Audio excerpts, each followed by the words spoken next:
2026 के चुनाव का पहला रुझान आ गया है। मुंबई में हो रहे बीएमसी इलेक्शन का पहला रुझान ये रहा आपकी टीवी स्क्रीन पर। 40-40-20 यानी 40% मराठी, 40% गैर मराठी और 20% मुसलमान। मोटे तौर पर यह है बीएमसी का जातीय और धार्मिक समीकरण। एक तरफ ठाकरे ब्रदर्स यानी उद्धव ठाकरे और राज ठाकरे, दूसरी तरफ मुख्यमंत्री देवेंद्र फडणवीस और उप मुख्यमंत्री एकनाथ शिंदे। कौन जीतेगा महाराष्ट्र? इससे भी ज्यादा अहम सवाल यह है कि कौन जीतेगा मुंबई?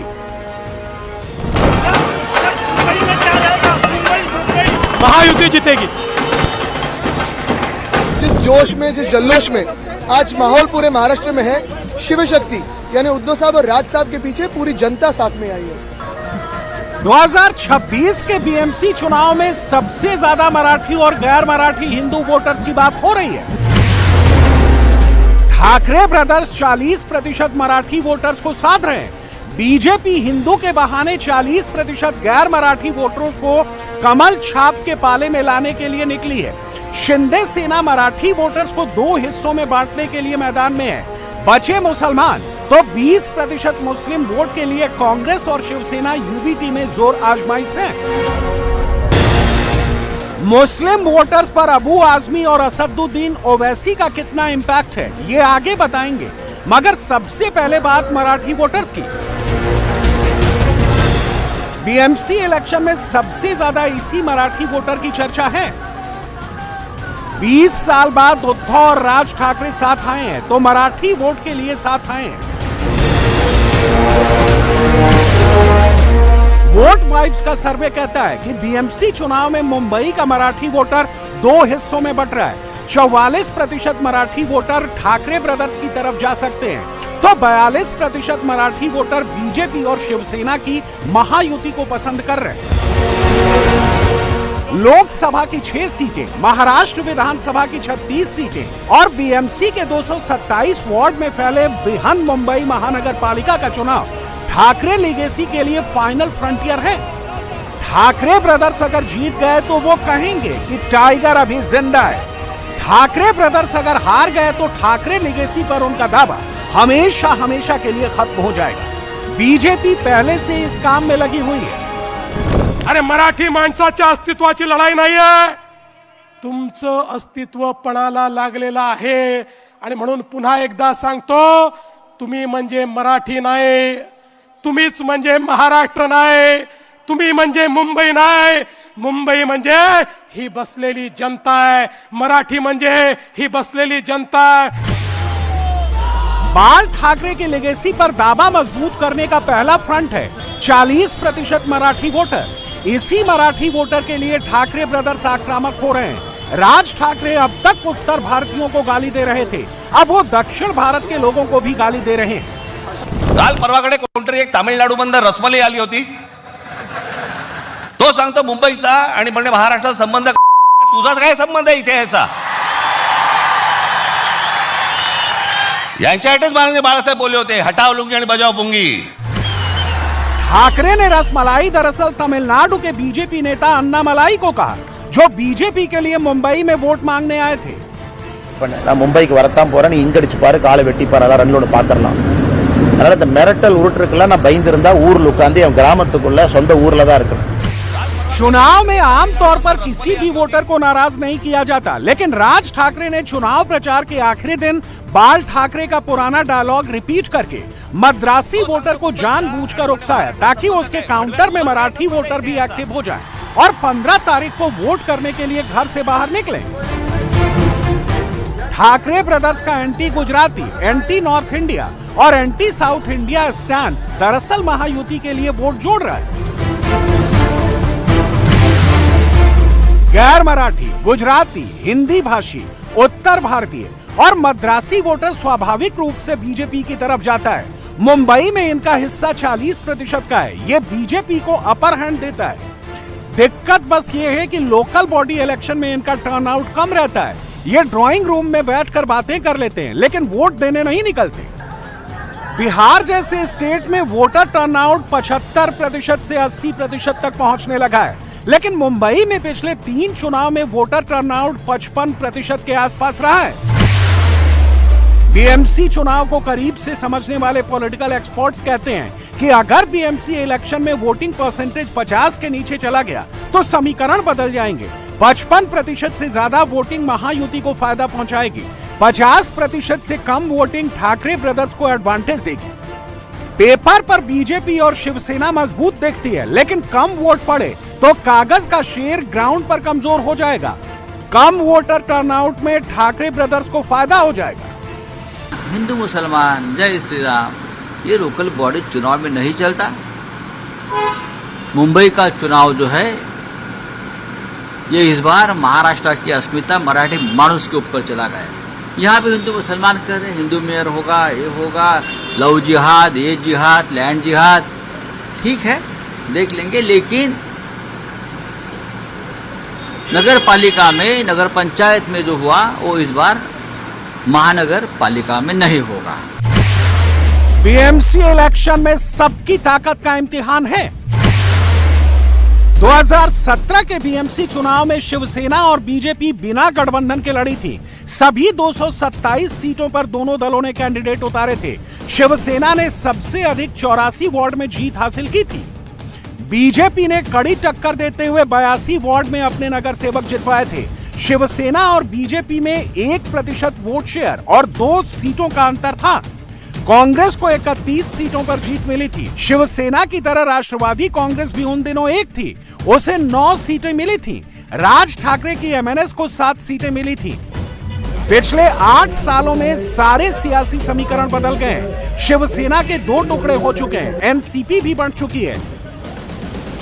सबसे बड़ा बदलाव यह है कि 2 ठाकरे भाई 20 साल बाद एक साथ आ गए हैं।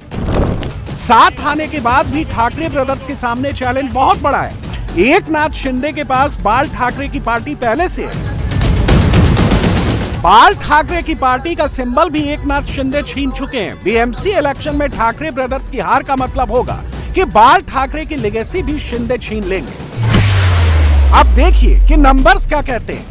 सी वोटर के एक सर्वे के मुताबिक मुंबई के 41% लोग उद्धव ठाकरे को ठाकरे लेगेसी का असली वारिस बताते हैं। 10% मुंबईकर राज ठाकरे को बाल ठाकरे की लेगेसी का असली वारिस बताते हैं और 28% मुंबईकर एकनाथ शिंदे को ठाकरे लेगेसी का रखवाला समझते हैं। इसमें कल्याण के नंबर शामिल नहीं है, जहां एकनाथ शिंदे का मजबूत गढ़ है। उद्धव ठाकरे का 41% और राज ठाकरे का 10% एक साथ मिल जाए तो 51% होता है। यह 51% दोनों भाइयों को ठाकरे लेगेसी की लड़ाई में एकनाथ शिंदे से आगे कर देता है। 2024 के विधानसभा चुनाव में पूरे महाराष्ट्र में शिवसेना यूबीटी को 10% के करीब वोट मिले थे। एमएनएस को केवल 1.5% वोट हासिल हुए थे, लेकिन मुंबई में शिवसेना यूबीटी को 24% और एमएनएस को 7% वोट मिले थे। दोनों को मिला दें तो वोट शेयर 31% तक पहुंचता है। आमने सामने की लड़ाई में 31% वोट काफी नहीं, लेकिन लोकलाइज्ड इलेक्शन में जहां कई कोण की लड़ाई होती है, इतना वोट शेयर भी मायने रखता है। इसीलिए ठाकरे बंधुओं ने अलायंस किया है। जब दीपक बुझने लगता है तो उसकी लौ पूरा फड़फड़ाता है। अब ठाकरे बंधु का अंत होना है। वो इसी पर, इनके पास कोई पूंजी नहीं है। ये जाए न किसी बॉम्बे के मुसलमानों को कहें कि मराठी में बोलो, वहां इनकी माहिम में इनकी बोली नहीं निकलती है। ये लोग हैं घर के शेर, और जाए जिनको हिम्मत है, जो मराठी और गैर मराठी का हिंदुओं में बांटने की कोशिश कर रहे हैं, वो जा करके मुस्लिम मालेगांव में चले जाए, माहिम में चले जाए, और जाके मुसलमानों को कहे कि बोलो मराठी में, मारते मारते खदेड़ देगा। मुंबई का चुनाव ऐसे वक्त में हो रहा है जब राहुल गांधी छुट्टी मनाकर वियतनाम से लौट आए हैं और असम चुनाव के लिए प्रियंका गांधी की टीम अनाउंस हो गई है। मुंबई में कांग्रेस यूबीटी और एमएनएस के साथ नहीं गई। कांग्रेस अगर दोनों ठाकरे ब्रदर्स के साथ रहती तो रिजल्ट बेहतर हो सकते थे। कम से कम कागज पर तो ऐसा ही लगता है, लेकिन कांग्रेस अब नेशनल लेवल पर इंडी अलायंस से अलग रास्ते पर निकल पड़ी है। राहुल गांधी नेशनल लेवल पर मुसलमान जोड़ो मिशन पर हैं। मुसलमान और दलित कांग्रेस के लिए हिस्टोरिकल वोट बैंक रहे हैं। कांग्रेस को लगता है कि रीजनल पार्टियों ने उनका मुस्लिम और दलित वोट बैंक छीना, लेकिन बदले में कांग्रेस को कुछ नहीं मिला। कांग्रेस अब अपने ये दोनों वोट बैंक बचाने के लिए काम कर रही है। कांग्रेस की इसी पॉलिटिक्स में मुंबई के मुस्लिम वोटर का गणित छिपा है। मुंबई में लगभग 20% मुस्लिम वोटर हैं, 45 वार्ड हैं, असरदार हैं और 30 वार्ड में जीत हार तय करते हैं। मुंबई में रहने वाले मुसलमान मुख्य रूप से 3 पॉकेट्स में बटे हुए हैं: भायखला, मानखुर्द, भिवंडी और जोगेश्वरी। जोगेश्वरी कांग्रेस का गढ़ है। मानखुर्द भिवंडी में सपा के अबू आजमी भी दमखम दिखाते रहते हैं, तो भायखला में वारिस पठान ने AIMIM की एंट्री कराई है। मुंबई में मोटे तौर पर कांग्रेस को सबसे ज्यादा मुस्लिम वोट मिलते हैं। कांग्रेस की वजह से ही उद्धव ठाकरे को मुस्लिम वोट मिलने लगे थे। अब चूंकि कांग्रेस अपने मुस्लिम वोट समेट रही है, तो शिंदे सेना और फडणवीस के पास लीड दिख रही है।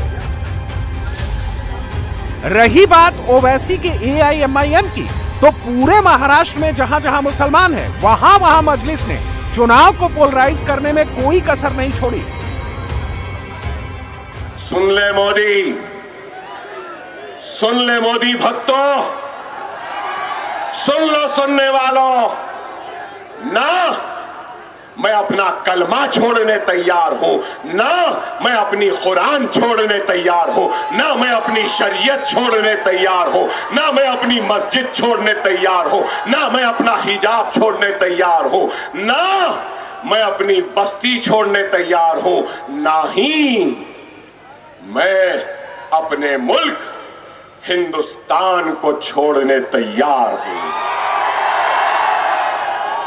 ये मुल्क मेरा था, मेरा है, मेरा रहेगा। मैं इस घर का किराएदार नहीं हूं, मैं इस घर का मालिक हूं। जितना ये मुल्क मोदी का है, उतना ही ये मुल्क अकबरुद्दीन ओवैसी का भी है ना? है ना? है ना? डर गए क्या? डर गए क्या? जाने वाले हैं क्या? जालिम के खिलाफ झुक जाएंगे क्या? लुटेरे के सामने झुक जाएंगे क्या? लड़ेंगे लड़ेंगे लड़ेंगे, अपना हक लेके रहेंगे। छोटे मियां तो छोटे मियां, बड़े मियां तो सुभान अल्लाह। छोटे ओवैसी ने धुले में धूल उड़ाई, तो बड़े ओवैसी ने संभाजी नगर में सोमनाथ मंदिर पर आग भड़काई। यानी सोमनाथ मंदिर की तबाही और बेहुरमती हिंदुओं के साथ महमूद गजनवी ने की। अब वजीर आजम को ये बताना पड़ेगा ये किसने बोला था, ये किसने बोला था। मैं बताता हूं आपको। RSS का एक अंग्रेजी का तर्जुमान ऑर्गेनाइजर जनवरी 4, 1950 को ये बात बोली गई। बोलो वजीर आजम, वो कौन हिंदू थे जो महमूद गजनवी के साथ थे? जो 1400 साल पहले हुआ, वो आज के 17 करोड़ मुसलमानों को उनसे क्या लेना देना? आदि शंकराचार्य के बारे में दयानंद सरस्वती ने क्या लिखा? अगर यहां पर बोल दूंगा तो तुम्हारे सीने पे सांप नहीं, तुम रात भर नहीं सो सकोगे, तुम्हारे पेट और दिमाग में जलेगा। क्या नहीं कहा था स्वामी विवेकानंदा ने कि जगन्नाथ मंदिर ओडिशा में जो है वो बौद्ध लोगों की थी? ठीक है, तारीख का बदला अगर लेना है तो फिर तारीख का बदला लेना पड़ेगा हुन से, जिन्होंने गुप्ता एम्पायर को खत्म कर दिया। हुन से बदला लो, जाओ सेंट्रल एशिया और चाइना पे हमला करो।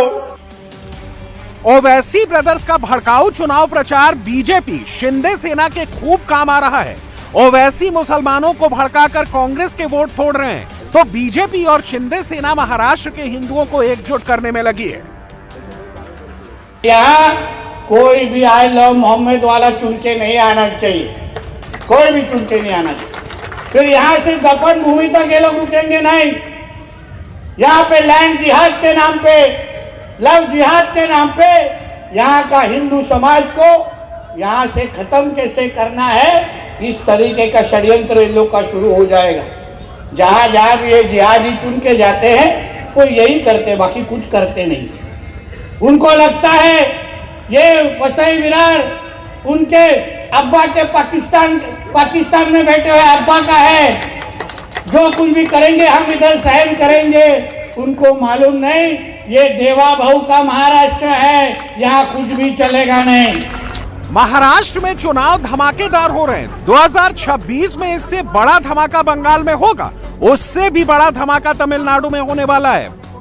आज के बोलছি एसआईआर হোক আর এফআইআর হোক, ইডি হোক বা সিবিআই হোক, জিতবে তো তৃণমূল। আর তোমাদের 50-এর নিচে নামাবে, 50-এর নিচে। बंगाल में ऊपर ऊपर एसआईआर पर झगड़ा चल रहा है। सामने से ईडी और सीबीआई से ममता बनर्जी की लड़ाई चल रही है। ममता बनर्जी ने आज फोर्ट विलियम में तैनात सेना के एक अधिकारी पर आरोप लगा दिया कि वो एसआईआर में बीजेपी की मदद कर रहे हैं। बंगाल चुनाव में ये पहली बार हुआ कि सियासत में सेना को घसीट लिया गया। देखिए, ममता जी कुछ भी कह सकते हैं। ममता जी कवि है, ममता जी चित्रकार है। ममता जी खड़गपुर में पूरा साइक्लोन का जो गति है, उसका जो अभिमुख है वही बदल दिया था। तो ममता जी कुछ भी कर सकती है और कुछ भी बोल सकती है।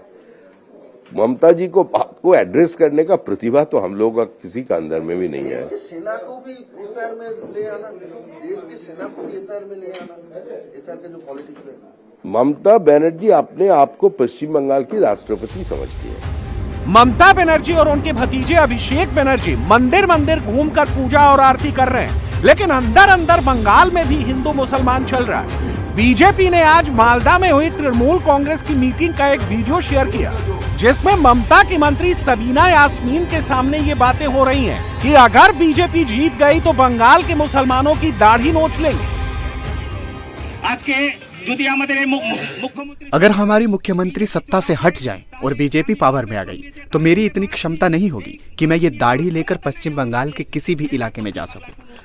सबीना यास्मीन तृणमूल कांग्रेस के सिंबल पर चुनाव में उतरेंगी। हम सभी को एक होकर उन्हें वोट देना होगा। अगर ममता बनर्जी सत्ता से हट जाएं और बीजेपी यहां सत्ता में आ जाती है तो हम मुसलमान पश्चिम बंगाल में नहीं रह पाएंगे। हमें बोला जाएगा कि बांग्लादेश चले जाओ, पाकिस्तान चले जाओ। हमारी मुख्यमंत्री के सत्ता में रहते हुए ही जब बीजेपी कह रही है कि मुसलमान हटाओ देश बचाओ, तो हमें एक होकर अभिषेक बनर्जी, ममता बनर्जी और सबीना को सत्ता में रखना ही होगा। अगर हम उनको सत्ता में नहीं रख पाएंगे तो मुसलमान की हालत खराब हो जाएगी। मेरा ये कहना अनुचित था, फिर भी मैंने ये बात कही। अगर हम वोट नहीं देंगे तो मुसलमान का सर्वनाश हो जाएगा।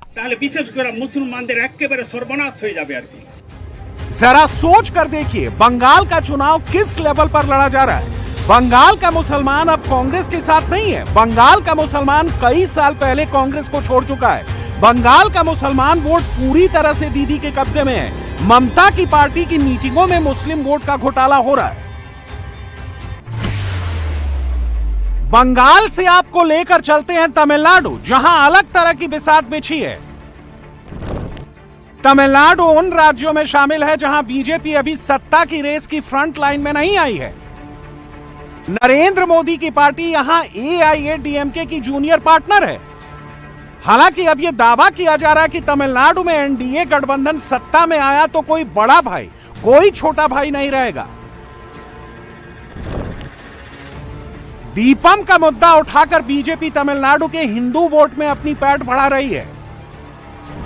लेकिन इसी बीच तमिलनाडु की सियासत में एक नए सितारे की वाइल्ड कार्ड एंट्री हो गई है। तमिल सिनेमा के स्टार विजय थलपति टीवी के पार्टी बनाकर मैदान में हैं। ये वही विजय हैं जिनकी रैली में भगदड़ मची तो 35 से ज्यादा लोगों की मौत हो गई थी।